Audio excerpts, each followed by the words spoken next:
everybody, welcome and thanks so much for joining us. On today's episode of Convention On, Ryan and I sit down and chat with Jay Cornelius, owner and founder of 9 Labs based out of Atlanta, Georgia. 9 Labs is ultimately a consulting company behind the scenes. They work with clients to improve the kind of digital interface that we as the users have to deal with on our end, whether it's on your laptop or your computer screen or your phone. They make it better for us. I'll be honest, I'm going to let Jay explain it much more capably than I just did. What I really gathered from this interview was A, that Jay is a master at his craft, i.e. the kind of person you want to learn from. But B, and I think more importantly, is how he became a master. This was a guy at 15 years old who had 3 different jobs out of necessity. I think his desire to expand beyond what was immediately available and present to him at that age is what allowed him to become something greater than I think he even could have imagined. Jay's an impressive guy, and I'm really grateful he took the time to share his experience and knowledge and wisdom with us today. I encourage all of you to just take a couple minutes, sit back, relax, and check it out. Jay Cornelius on Convention On.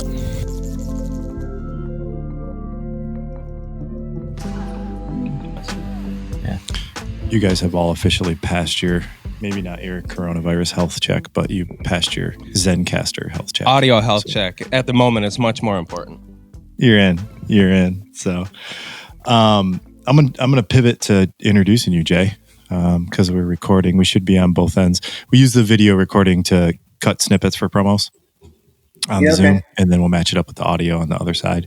All right. I'll let me turn that thing off. All right. You have my full attention. Awesome. Appreciate it. It's been a little bit of a challenge because of all of our weird schedules to book this episode, but we finally, maybe even overdue, have Jay Cornelius with us. I will say naturally, as we do in America, Jay Cornelius from 9 Labs, but the reality is that you're Jay Cornelius from life. And so I'm excited to have you aboard. Hoping maybe you could introduce yourself a little bit so that would be a little more proper. So as you said, my name is Jay. I work at a company called 9 Labs, but that's not how we met. We met because we worked in the same building and we shared a lot of the same interests, and we got along really well. I guess for kind of posterity measures, my company does product strategy and design for digital products and primarily focused on complex B2B software or business software. So we help companies figure out what they need to be building for the person who's going to be using it, and then make sure that they build it in the right way. So you think about building a house. We're like the architect that you would go to make sure that the house is going to suit your needs. And we work with the construction company to make sure that they build it the right way. But we do that for stuff that happens on screens. So if it happens on a screen, we can typically make it better. That's been the majority of your career, I know. One of the things that really kind of got me to, I think, maybe connect and why we maybe connect a little bit deeper over the years. And we've probably known each other for, 5 years, something like this, is quite a bit of the drive of like entrepreneurialism. And, that ends up being a popular subject on the show. Because a lot of people like to hear from entrepreneurs, but like one of the things that has always drawn me to you is that the dimension of you being an entrepreneur stems from a love for people. And, I'm excited, and we're always excited to kind of like qualify our guests by like what the resume is, right? We recently had Dr. Tomasi on, who Susie, and, we kind of had a good laugh about that, about like, what links people is the way that we bond together through our personalities, right? But what qualifies people, which for some reason as humans we have to have first, is like this like strange introduction or elevator pitch, or it gets called different things throughout different generations, right? But we qualify almost all of our guests that same way. Yeah, I mean it's no different from just having street cred, right? Yeah. I tell people that, there's advice everywhere, but you have to consider the source of the advice. And if you're taking advice on, like, Ryan, I know you coach basketball, right? Right. And if you'd never played a game of basketball or didn't care about basketball, I wouldn't trust you as a basketball coach. But Hopefully. knowing that you have a passion for the game, I'm more likely to say, oh, well, if it's a basketball question, I'm going to ask Ryan. Like, if it's a business question, you're not going to trust somebody who has had nothing but bankruptcies. That's probably a bad signal. So I think that, to your point, the resume feels a little cliche and it feels kind of funky, but people want to know something about the person who's talking so they can understand whether or not to trust what they're saying. It's a funny phenomenon that we live in a world today where the word is accurate, right? Like influencers, that's a thing now. And the truth is, well, I'm with you, Jay, same page. Like, it's incredibly disastrously unfortunate because A, it's a question of what gives you this platform to influence anyone. Well, from my purview, it's usually a physical look. It seems to really be powerful in influencing others. But then it's, who are you influencing? You know what I mean? And the reality is teenagers and younger people, they're easily influenced. But nowadays, they're getting influenced by influencers more than maybe their parents or teachers or coaches or other qualified or generically seemingly qualified. At least maybe some life experience equates to having something worth saying. But yeah, I agree with you, man. Like, it's one thing to like what somebody's saying, but it's I think it's lost on a lot of people the need to validate. And I don't mean like, where does that, who are you to give me this opinion? But shit, man, don't just run with it. Like, everybody's got something to say about something. Oh, sure. The internet's kind of empowered that, right? Anybody can get on a YouTube channel and say whatever they want. And the shame of it all is that the people who are leading that charge are people who just have the time to create YouTube channels.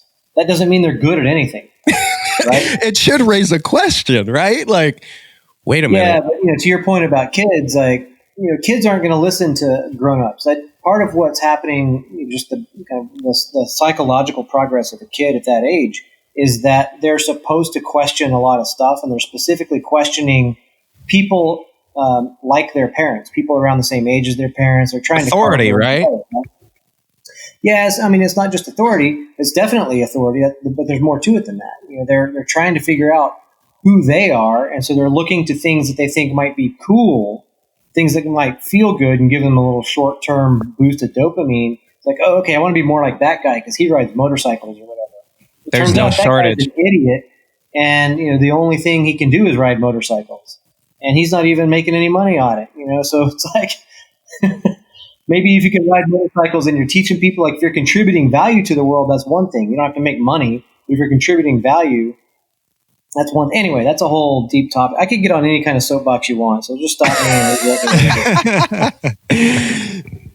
No, I like that honesty. I like that. I think that's a good one, right? Like, that is it's not only, a pertinent subject. I mean, I guess our show's a little bit more episodic than that, but I wonder if we start to, at some point in time, transition to our own new form of validation, right? Because you mean something other than followers and likes? Yeah, right. Because there's the actual content, right? And so the viewer of the actual content decides to view it. But we have, I think, maybe just veered a little bit off of the trail of honesty by, placing our thumb on the scale with weighted algorithms or, procured news feed. And I'm not speaking out against that. I mean, I think that's what we do, right? But I wonder, Twitter just made this little pivot, albeit against our great leader, where they start to validate or not validate. You're such a jackass. But no, I'm talking about, it's pretty current, right? Yeah, like, you it's guys are very current. It's with that. You're talking about the right? fact-checking thing? Yeah. But I mean, but it's not new that they're fact-checking. It's new that they're fact-checking him. Yeah, exactly. Right? I know plenty of people that have been banned, that have been, had their posts taken down and been banned, right? But Trump ain't one of them. That's new. And it's only because he has such high visibility and such a rabid fan base that it became a big deal. The same thing would be true if they started fact checking a Kardashian, right? You're like, oh well, it's no different. If they fact check Kardashian, she starts talking about the Earth is flat and everybody needs to get a sailboat and ride off the edge. They'd be like, hey, maybe you should fact check this, right? It's no different. You know what? That's a really good point, Jay, because you're right. Well, that was happening a couple years ago, right? Like a really famous basketball player was, Kyrie Irving went out on this flat Earth tangent. And then like a month later, he came back and he was like, I wasn't really being that serious, just for the record. But like for a month, you got all these kids that, I don't know if it's just kids. I just assume it's kids, but I should get better at that. The truth is kids are probably better at questioning that bullshit than, half the 30-year-olds who are just like, maybe Kyrie's right. Maybe the Earth is flat. I hope not, but I've seen a fair share of it and I've never seen the edge. But those pictures, unless those pictures are totally fake, those pictures are pretty telling, Jay. You have to admit. Yeah. They can do anything in Photoshop, though. They can do anything in Photoshop. Oh, totally. You can find a conspiracy for anything.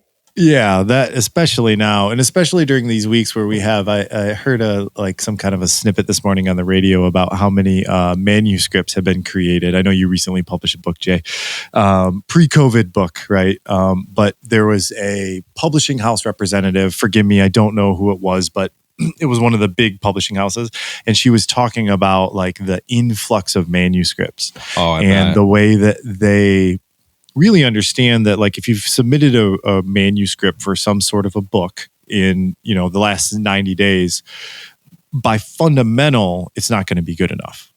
Like, just by fundamental. And so it was kind of an intriguing argument because it drew that line. That was kind of why I thought about bringing the Twitter thing up today, is that like that validity of perspective once upon a time was kind of like protected by this journalistic integrity. And now whether that journalistic integrity was right or wrong, or there's something, for our listeners, the AP, Associated Press, kind of like definition about like how that integrity should exist. But by empowering people, I think that certainly we've gotten some insights into the civil, treatment of people, but we also have given up a lot of that integrity over time. And so I'm curious to see how that like folds out. I don't know if this is a question. I guess I'm just babbling. To be honest with you, so was her premise that if you can write a book inside of 60 days that you probably haven't done enough research, it's probably not quality because nobody can write a book that fast? Right. That was her premise. Yeah, and there's probably some validity to that. But who knows? Like maybe it's an idea you've been sitting on for a long time. And you just didn't have the time or... But then again, like on the counterpoint of that, if this is really the first time that you've had you've made time to write a book, then maybe it's not that important to you, so maybe it's not that good. It's hard though, right? Like I'm with you. I don't think it's all one or the other. I think there'll be some diamonds in there, but I mean, Ryan, we've experienced this even with the show, right? Like we've been producing much more content since COVID started, and with that, naturally, sure, you get an uptick, but the reality is everyone's been producing a lot of content since COVID, so it's diluted, right? There's just way more quantity out there, but hopefully at some point things will normalize and quality separates itself from quantity. But it's just an interesting thing. I think we've all experienced it in one way or another. Where Ryan and I are just fortunate enough to have this silly podcast. But to be honest, Jay, I want to talk more about you. We've been talking about some very general subjects here. And I don't want you to take this in any possibly wrong way. But forgive me, because when you're explaining, when I researched you, when I looked your multiple companies up in 9 Labs, I don't have like a really easy, tangible way of understanding what it is that you do. And that's probably my flaw. But like when you're talking to people who have never worked with, it technically is what you do a consulting. Like I gather that you're behind the scenes, right? Like your company is essentially just behind the scenes making things better. And then someone else gets to show up and their brand looks better, right? I mean, that's what I gather. And you've worked with some enormous companies. And I think it's a fair assessment to say that it's difficult to figure out what we do because it's difficult to describe what we do. And there's a couple factors for that. One, what we do is new. Okay. This industry has only existed for 20 years, right? So I got involved. Well, I mean, software has been around since. You just mean the massive like online dependence, or what's 20 years old? What I mean is the specific kind of skill set that people call user experience design, right? Okay. Or product design. That's new. It's new in the form of the way that it works today. I mean, product designers have been around for a long time, right? Somebody way, way, way back in the medieval days figured out the right way to build a sword to make it do what it needed to do, or the right way to build a kiln, or all these things, right? People have been figuring out how to do things for a long time. What's new is that now we've got this whole new landscape of apps and stuff that can happen on screens. The interface part. And it happened so fast that good, reliable standards for how things should be made never really got a chance to develop. So, like, we know, like, I can grab this coffee cup, right? And we know that generally coffee cups are going to have some type of a mug on them or some type of a handle. We know that there's certain standards that apply. Like, all of our doorknobs are roughly the same height.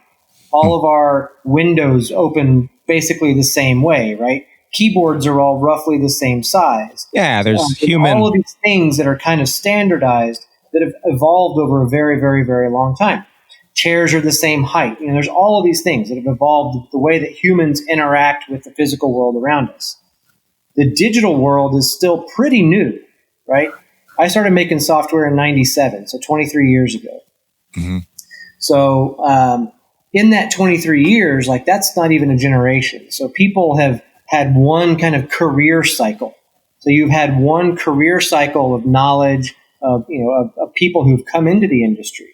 And there's only, I wouldn't say a handful, but there's not a lot of people who've been doing this for 20 something years. Right. And those people, compared to the number of people who've been doing like electrical engineering, like the number is vastly different. Yeah. There's so many people that know how to build a house. There's very few people that know how to build an app. Right. So that's one piece of it. The other piece of why it's hard to explain what we do is because there's just not a lot of good examples. One of the things that I tell people is, you might have to learn how to use like maybe a diet calorie tracking, a fitness app. You might have to learn how to use that app.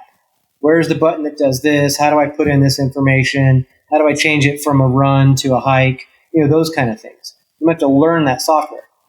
And the more you have to learn things, that means the less time was put up front in figuring out the right way to do it. So there's tons of complex business software out there. Tons and tons and tons. If you've ever logged into Salesforce, you know what I mean, right?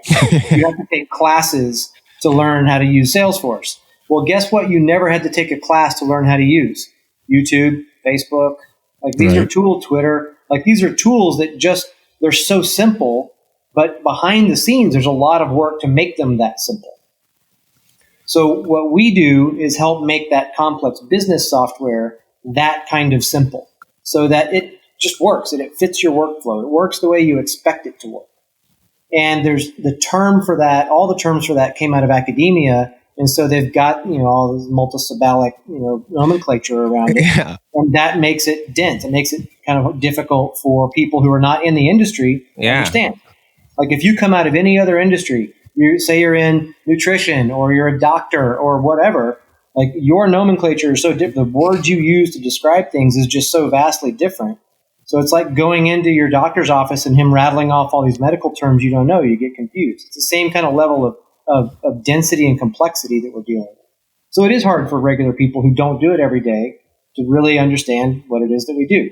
But in the short term, if it happens on a screen, like if you use it on a screen, we make it easier to use. It's interesting because I think the term web designer is something that it's almost like a sitcom term, right? Yeah, webmaster was the term back in the day. Webmaster, right? Webmaster. Yeah. Then a term to web designer. You have to take off your D&D robe and then step into the web room to be the webmaster, right? Right. And you need to bring your staff, the special crystal on top. You need a staff for sure. You needed a staff. Because remember when the web first came around, it wasn't about applications. It wasn't about interaction. It was basically, It was a wiki. It was right? billboard. That was the whole purpose of it. Yeah, sure. It was just to link information together. It wasn't about, an easy way to think about it is it wasn't bi-directional. It was all reading. There was no writing to the web. Right? Yeah. I like how you align it. Both Mike and I are from Detroit. You spent time here in Detroit with myself and Anna, and we had a good time doing that. But I like the way that you compare the idea of building user experience to other skill trades, right? And so, like, I'm going to use plumbing. I don't know that you use plumbing as a direct example, but when we first started like flowing shit out of pipes, right?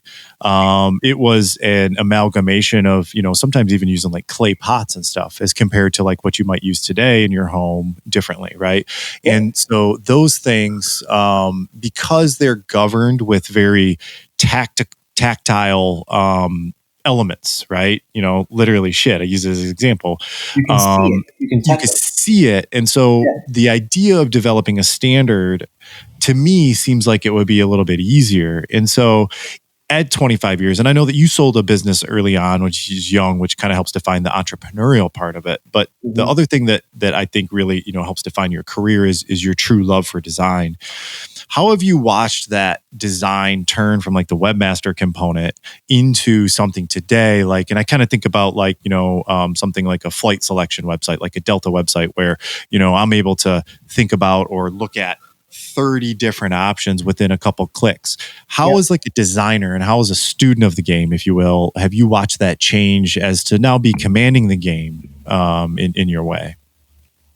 I think that over the past couple of years, it's been relatively recent, probably some folks that would debate me on this, that there's been a much better understanding of the importance of looking at and understanding human behavior.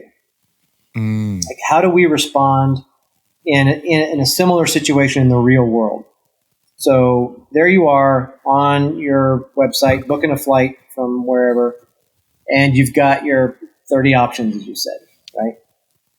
So what's the underlying psychological decision-making process of making that selection, as it might similarly be to you're in a retail store trying to choose between 30 different types of cereal, right? Now there's an ideal that you're looking for. There's the perfect fit of what you want, and that comes down to a very basic thing called exchange theory. So exchange theory is that if the perceived value of something is greater than the perceived cost of that thing, then you'll probably do it. You'll probably buy it. But if the perceived value is lower than the perceived cost, you probably won't. There's two tricky things there, is that there's both things are perceived value, and then value and cost can be measured in different things. So in the case of choosing cereal, the perceived value is going to be things like maybe you're valuing nutrition. Maybe you're valuing how much it is for the price. So you're valuing that, this one I can get 2 pounds of cereal for $4, but this other one over here is 2 pounds of cereal for $10. So that is not enough value for me, right? So the perceived cost and the perceived value are important. In the flight, you might be valuing the time of day that it leaves, or the time of day that it arrives, or the duration of the flight. Or if you're a real aviation nerd like me, you might be valuing the aircraft that it's on. Like, I know I want to fly, I want to be on an A320. I don't want to be on an MD-88, right? And so I'll actually fly a different schedule to get on a 320. So I don't have to be on an old MD-88. Never in my life have I met anyone who's ever said that. Ever. I'm being serious. Ryan, have you ever heard of anyone specifying their flights based on the aircraft? Just Jay, because I know him. But Bro, that's awesome. No, that's awesome. Yeah. That's some like niche weirdness that I really appreciate, Jay. Right. Well, and like, so I appreciate that. But to bring it back to the cereal thing. Sorry. Maybe you value cereal because it's made with molasses instead of sugar. right? So everybody has their thing, and Every user. Everybody has their thing, and everyone calculates value and cost a little bit different. And then there's that whole layer of perception, of perceived value, and perceived cost. Okay. So understanding that the way that humans make decisions, getting back to answering your question, Ryan, understanding the way humans make decisions is now becoming more of the process of creating digital products, and understanding that if you're scrolling your timeline or whatever, like what is going to catch your attention as a marketer? That's something that you have to understand whose eyeballs you're looking, right? So for Ryan, you might be a basketball thing might catch your attention, and Michael, maybe yours is something about surfing. I don't know. So that's fair. But in the surfing ad wouldn't make sense to Ryan. He'd just scroll right past it. Yeah. You have to know who you're talking to. So that's another component. And the thing where I think we're getting into dangerous territory is now there's lots of smart people at all these social media companies, and not just social media, but I'll pick on them for a minute, who do understand human psychology and do understand what it means to tap into human psychology, and they're starting to turn it to their advantage. It's scary, man. Yeah. At the disadvantage of the user, right? So now we know that if we design this thing in a certain way, you're going to keep scrolling. Easy. So we have to make it this. So your phone is like, there's a certain, I don't know if this is going to make it on the thing or not, but your phone is a certain number of pixels tall, right? And this phone happens to be about 875 pixels tall, top to bottom.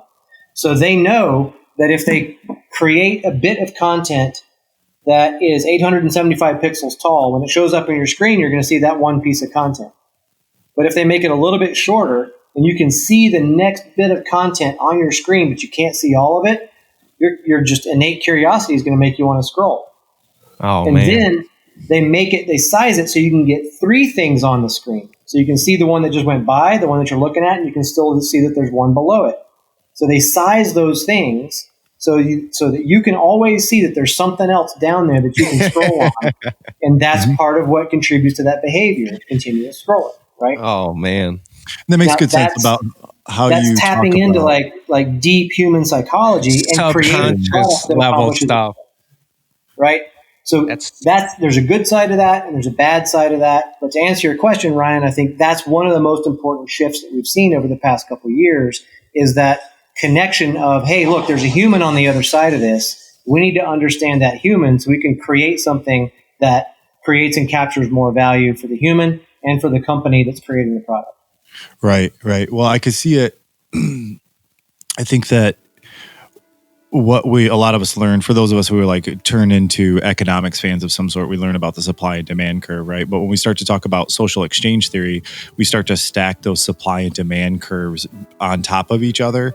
Yep. And the idea of supply and demand is really based on cost, right? So you identify that cost is probably dollar amount, but cost is also time. Cost is really foregoing one thing to choose the other. That's the cost. Yeah, cost could be measured any number of ways. Sure. You can measure cost in time, money, status. You can measure it in how it makes you feel. You can measure it in all types of different ways. And so by using social exchange theory, if you're able to adapt that from the way that Jay explained it, I think that very much so you could understand microeconomics as like a definition, because we all have different social exchange theory for really, thousands of decisions that we make every day, right? Like almost all of the conscious decisions, there's some sort of a social exchange,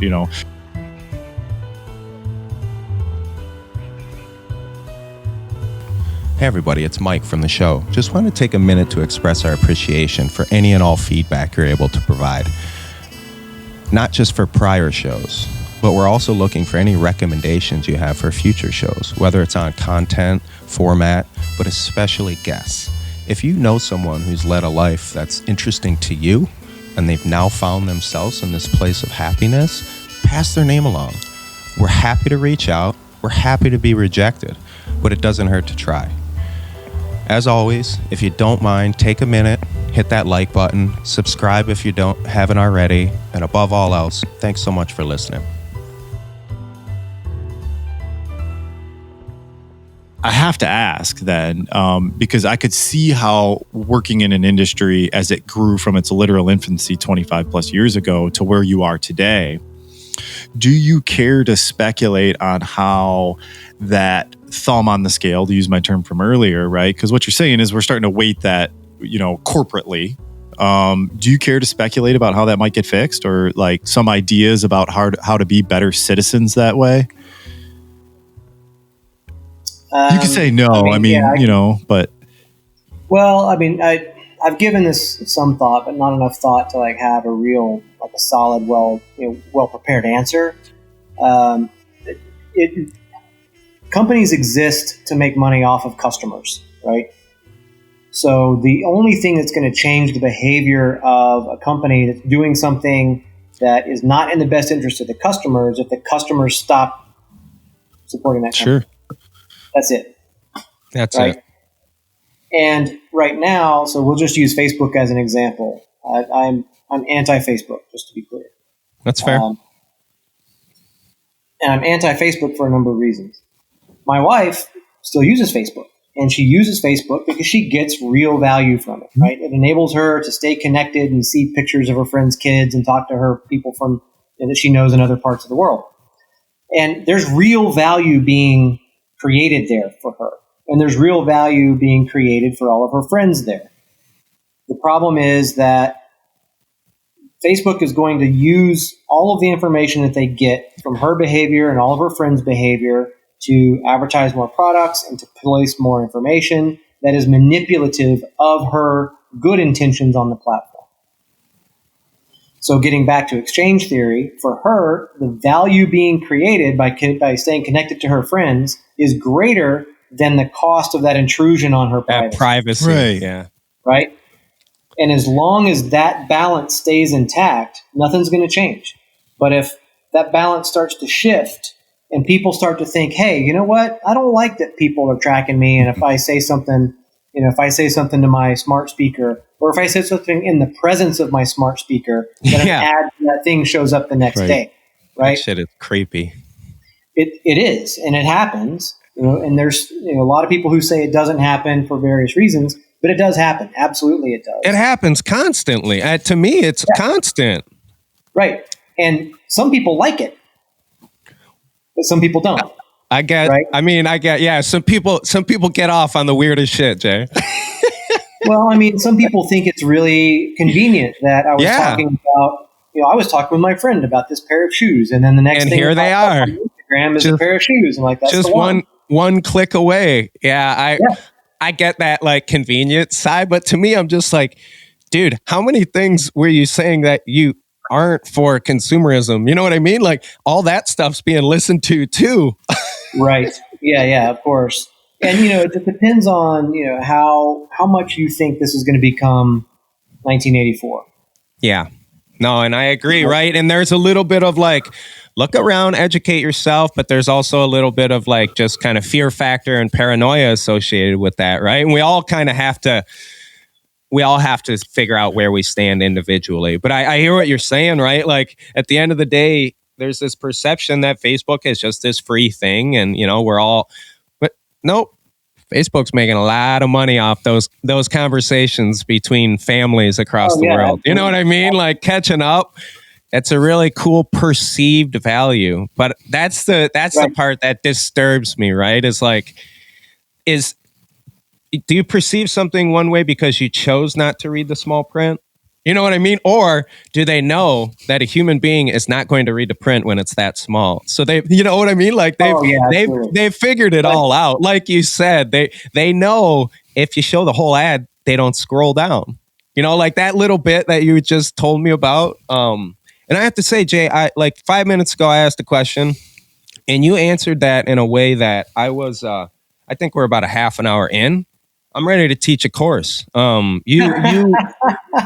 You educated someone who literally, I'm the guy who walks into that room, hears you guys talking about this stuff, and it's just like, shit, I'm in the wrong place, and I just leave. But I appreciated how you made that very tangible for me. And like, yeah, man, we make digital stuff more user-friendly. And I think we've all experienced when they don't have 9 Labs involved, right? You just quit. You just give up on that app or that product or whatever it may be. Because guess what? We have options for everything. You know what I mean? If I got to click something twice, I'm over it. Next thing, right? Like all of us have our ADD, and so that was a long-winded entry into clearly your. And I'm not blowing smoke here, Jay. Like I know your background and I know your day to day, and I know you sit on boards and you do a lot of presenting, and just your grasp of the full range of this specialty. You're a master at it. And I can't help but wonder, like, especially what we just touched upon is more of the, what I always just simplify as like the softer side of a digital world. In other words, all that stuff that you just described, that you've been able to grasp the importance of the human psychology and whatnot. Jay, what'd you go to school for, man? Like some web design shit? Like what's your anything like that? Ryan knows this answer, doesn't he? Yeah, Ryan. Well, that's what I'm getting at. Is I want to get to maybe the less. I mean, dude, I described you as a master, and you got a big old smile on your face. I want to know I want to know the crusty 18-year-old version who wasn't this well put together. Like, how did you end up? Because it seems like you just picked a path, and you were like, no, man, I'm good at this, and kept going down that line. But I have no appreciation of how someone reaches this level. Could I give short preface to that before you answer? I think that this is the point if you're one of our listeners, where if you want to think about why and how somebody does something, his response is the time when you want to pause this show and grab somebody who is working towards something in their life. And Jay, I know you don't love compliments, right? I could even see your finger, I could see your finger. This is the first time he stopped smiling. Yeah, and we're making him squirm. And the goal is never to make anybody squirm, but I do want to give that preface because I think that part of the story is intrinsic in that it's through the work. And so I don't want to typecast your story. Please tell it, but certainly any of our listeners in understanding about a pivot is about to hear this in a cool way, I think. So to answer your question, where I went to school, the 18-year-old version of me, I dropped out of high school when I started my first company. I never went to college. So that whole higher ed thing was never in the cards for me. Part of the reason was flat out, we just didn't have the money. I couldn't have gone to college anyway. So I had to do something. And school wasn't really my bag for a number of reasons. I didn't have a good school. I didn't have a good educational experience. And I was in a band, and we were at, as the story goes, I'll try to make it quick. We were at a battle of the bands, and the guy who was setting up the sound system was drunk or high or both and just couldn't make it happen. So I pushed him out of the way. We wanted to win, and there was going to be no show if this guy couldn't figure it out. So I pushed him out of the way, and I hooked up the sound system, and we get up on stage. We didn't win. But the guy who ran the club came over, and he's like, hey, man, I saw what you did. You obviously know your way around some of this stuff. Can you help me fix some speakers in the club? And I said, yeah, sure. He said, what do you charge? Now, this is 1988. I said, $200 an hour. And you were what, 17, 18, Jay? Yeah. Now, I said $200 an hour partially because I was being a smartass and partially because I had no clue. And I thought that, hey, that stuff looks complicated, so it's got to be expensive. So I said $200 an hour, and he said, all right, cool. Can you be here Monday? I said, absolutely. And that's when I started my first company. And that company was doing sound and lighting for rock and roll bands. And we ended up doing installations in churches and nightclubs and all that kind of stuff too.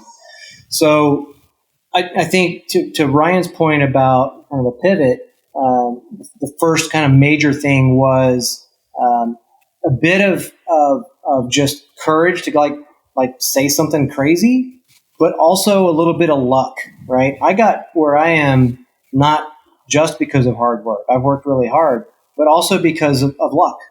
There's been a lot of good things that have happened to me in my life, despite having a lot of bad things happen to me also.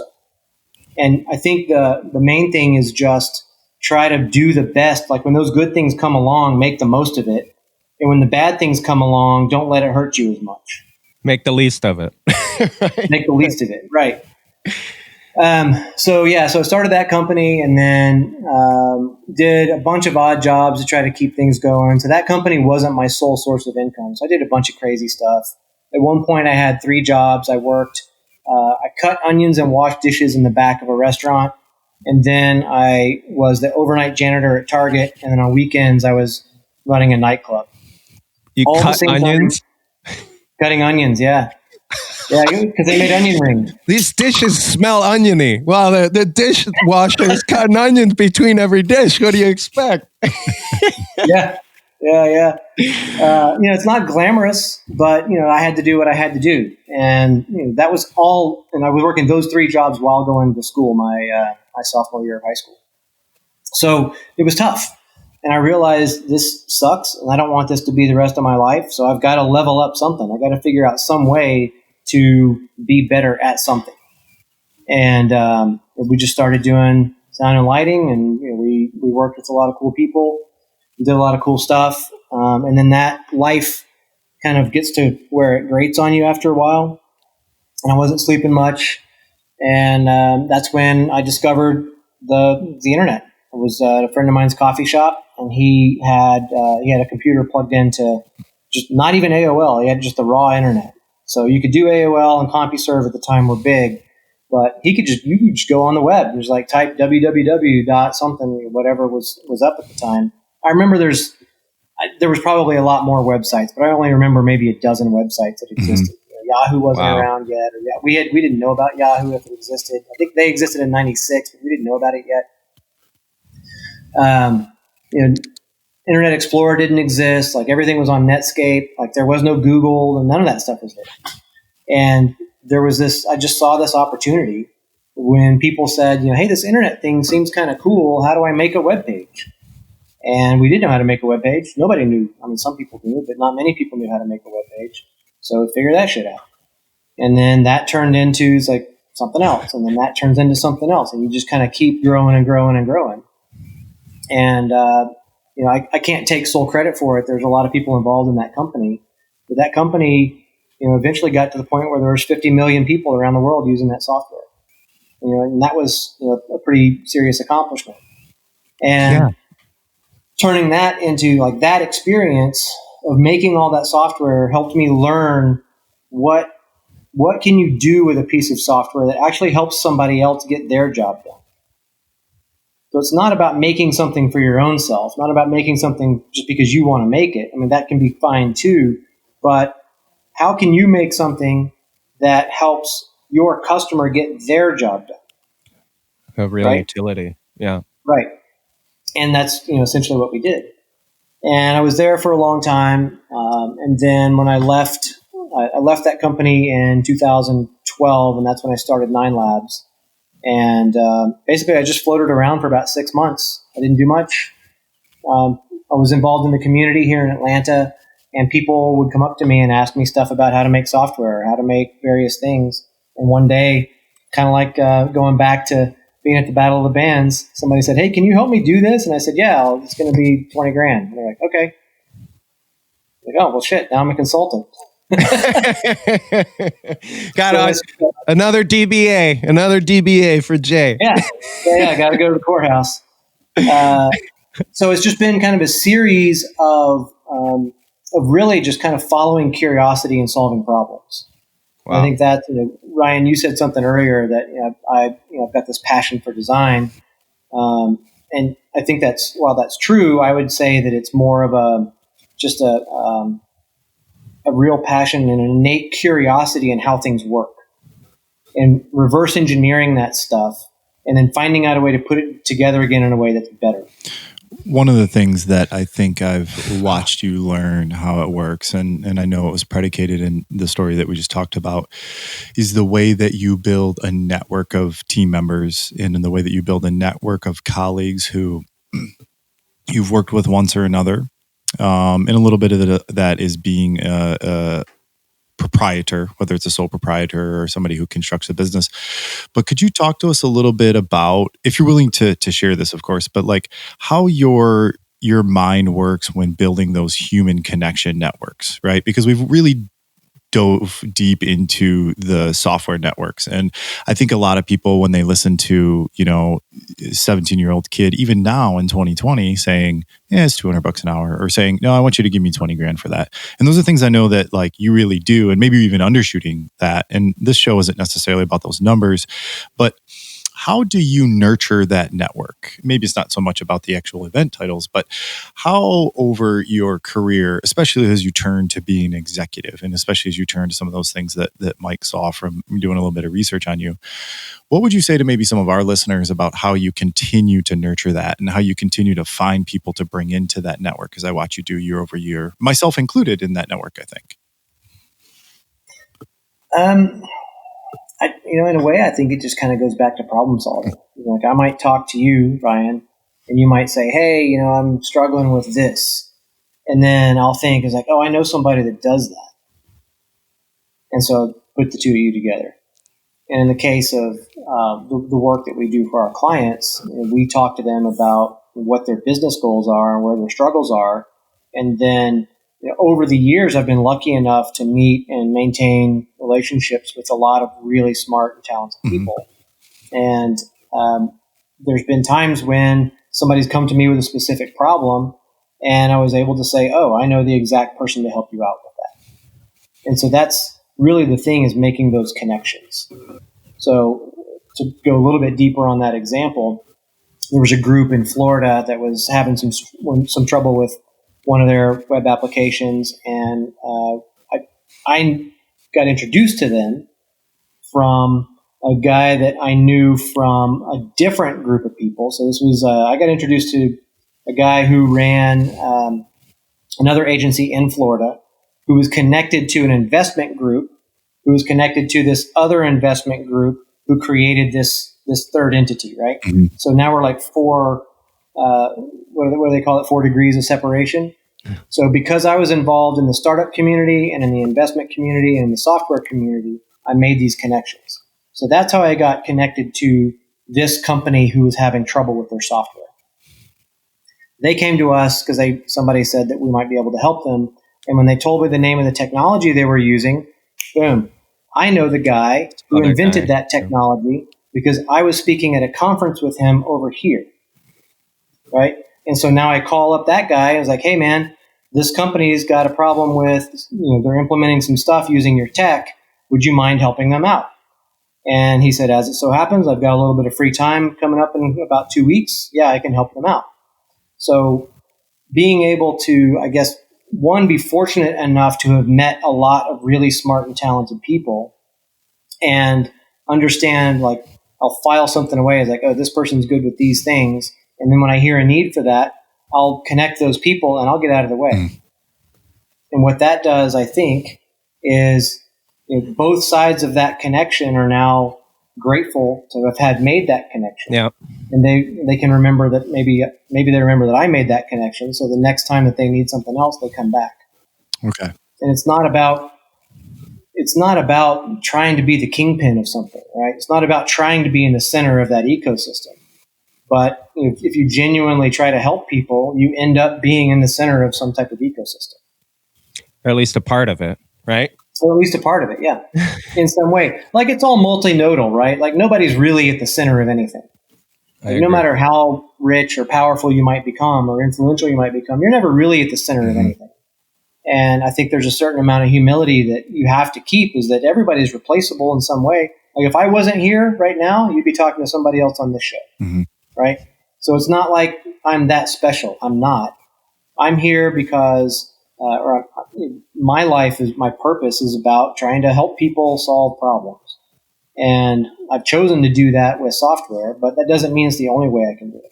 I can do it with other things like, oh, hey, here's a barbecue recipe, or hey, here's a friend I know that might be able to help you out. Well, it does help with the social network that you have that type of kitchen skill set. We should throw that out there. Yeah, and like I said, I was lucky to be in the software industry early, and so I met a lot of really smart, talented people early, and we've just maintained those connections over the years. Well, if I can, and like Jay, you're my favorite kind of guy, man. Like, you're confident as hell, but you don't need to ram it down anybody's throat. Like you said the word humility, which I would say that's an extreme strength of yours. and I can't help but wonder, and I'm not trying to dig up any dirt here, but you described a childhood that doesn't sound super smooth and carefree.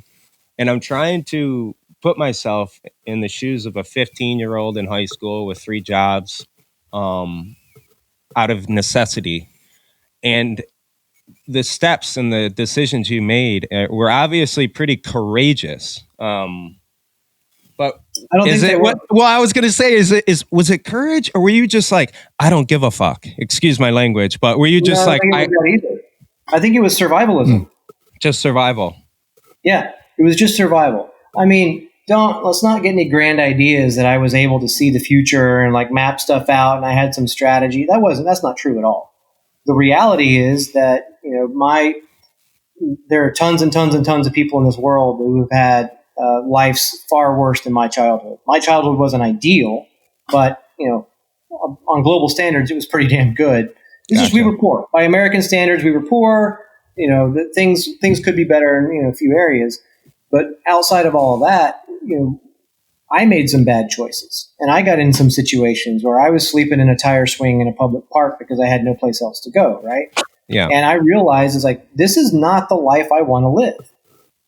This is not who I want to be. I don't want to live in a public park. I don't want to be a bum. I want to be able to like go and do things. I want to see the world. I want to have my own money, and I want to know what it's like to have money left over at the end of the week. Not even the month, at the end of the week. You felt that at 15, though, like that young.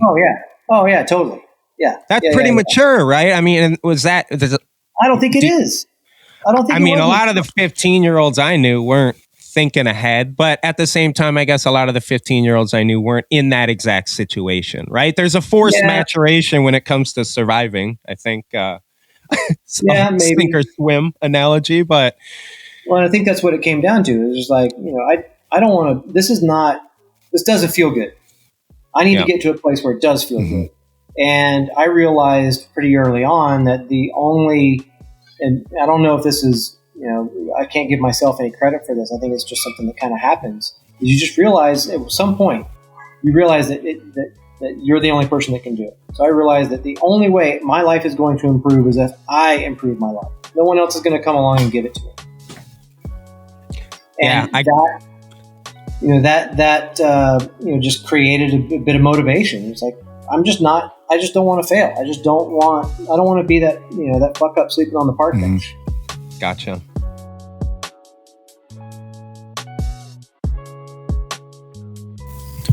Hey, thanks for taking time to listen to Mike and I today. I wanted to talk to you just for 1 second about reviewing the podcast.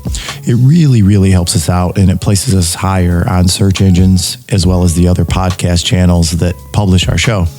So if you listen to Convention Not, you dig what you hear, take a second, go out, give us 5 stars, give us a few kind words, or just real words, whatever the hell you want to say, out there on the review channel of your podcast show.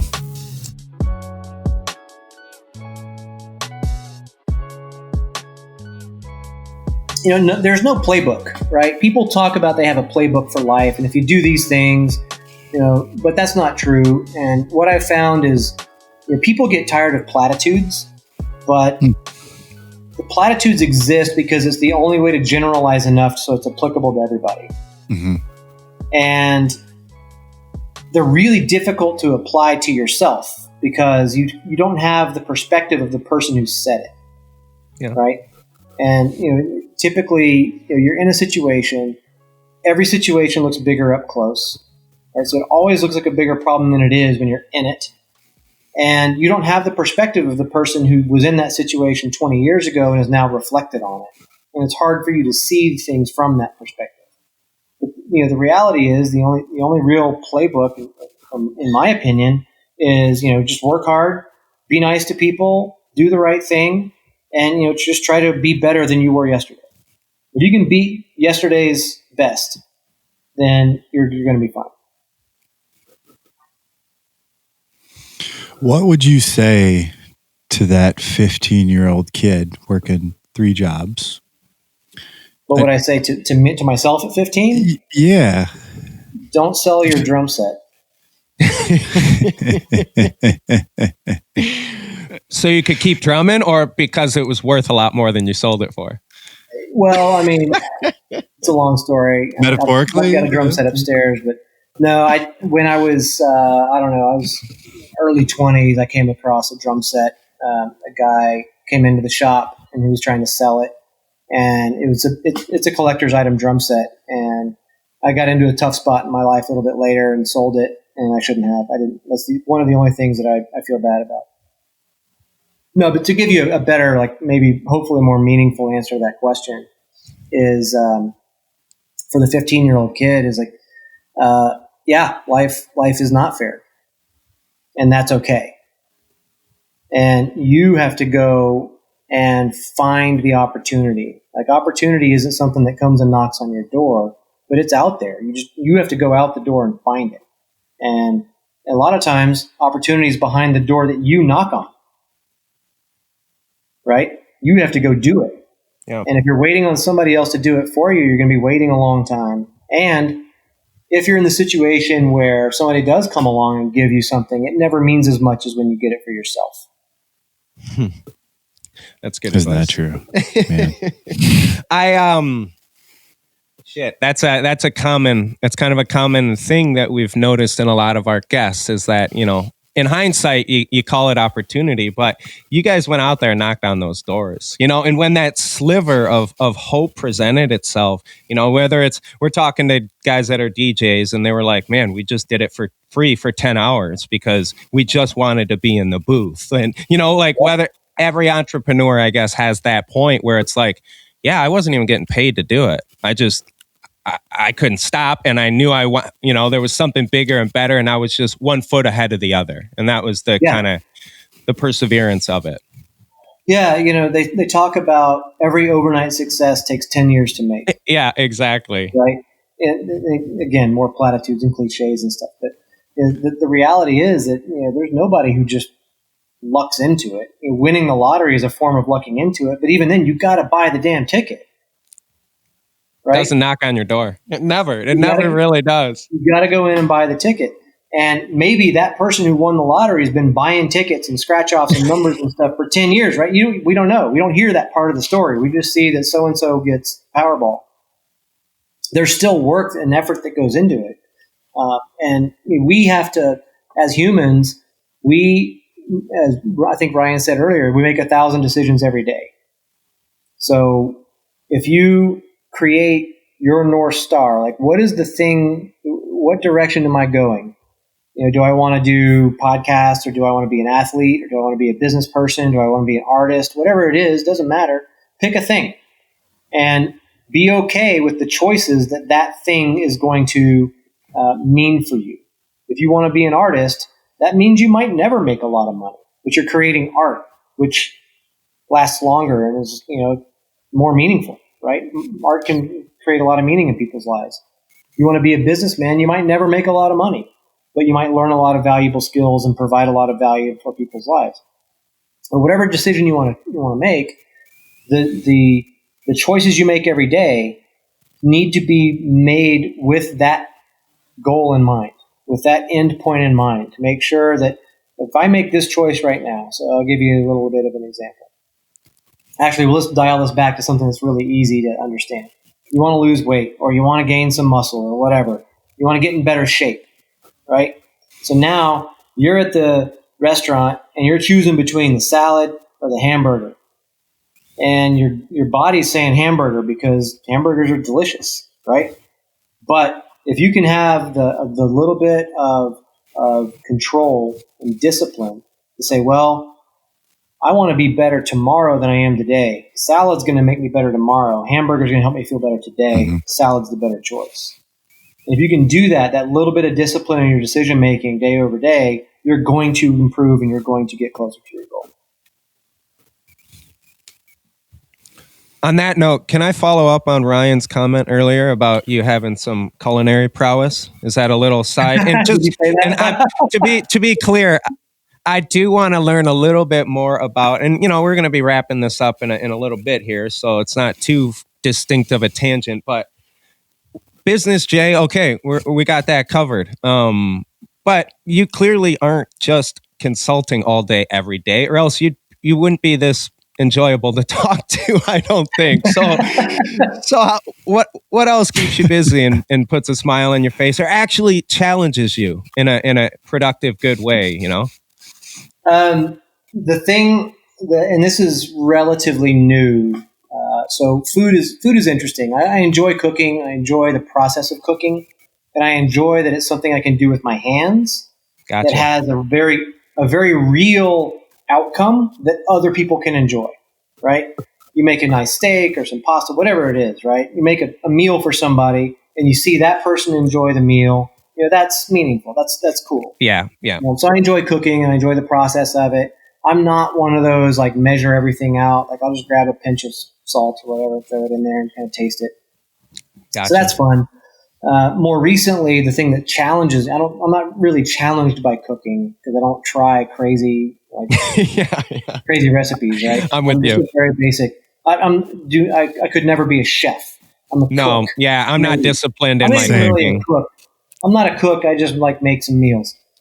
But the other thing is playing drums. I haven't really had a drum kit set up the way that I wanted it to be set up until COVID. Really, that's what it came down to. Hell yeah! All right, and, that's great. So I just recently, very recently, got all new heads, bought some cymbals, got all the hardware and stuff set up, and I've been playing 20 to 30 minutes a day, and it's been great. That's great. So good to hear. It relieves stress. It's it's physical, something you do with your body. Mm-hmm. And I enjoy music so much, and it brings me back to when I was a kid, and we were in bands, and we were playing punk rock shows, and being crazy. And so I'll just put on I've got a jam list on my phone, and I'll put it in the headphones and just play along some rock and roll, and it's fun. It's great. I can't imagine how cathartic that is. Like, especially absolutely. If you put it away for that many years, just sure. Shaking some of that rust off must just fulfill so many. A lot of rust. Well, wait, you were in a punk rock band and you were a drummer? I mean, okay. We'll leave it at there was some rust. There was some rust for sure. Oh, I was never that polished in the first place. So. Well, I wasn't gonna. I'm a big fan of 80s, 90s punk rock, so I've. Oh yeah, sure. I can appreciate it. It for sure. Yeah. I think we do probably have to start shifting towards the end here and wrapping things up, which is never that. It's never that fun. I'll be honest. I never have a problem diving into our guests' minds because I have a lot of questions, and sometimes they are a bit excessive. But Jay, you've educated me on not just a topic that I have a hard time grasping, but one that I'm almost turned off by due to my difficulty with grasping it. You know what I mean? So I've just, like I said, I've walked into this room a bunch of times and then just walked out.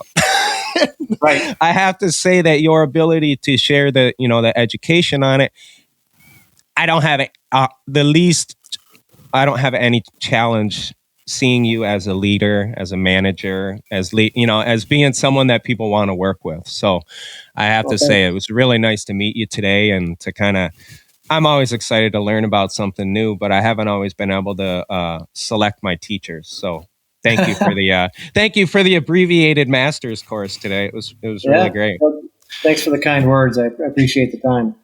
So we, I guess through our first, you might be like the 30th or 32nd interview or something like that. So there's a lot of content that we put out there. One of the things that we haven't been able to do a lot of times is to talk to people who have other content that they're able to share.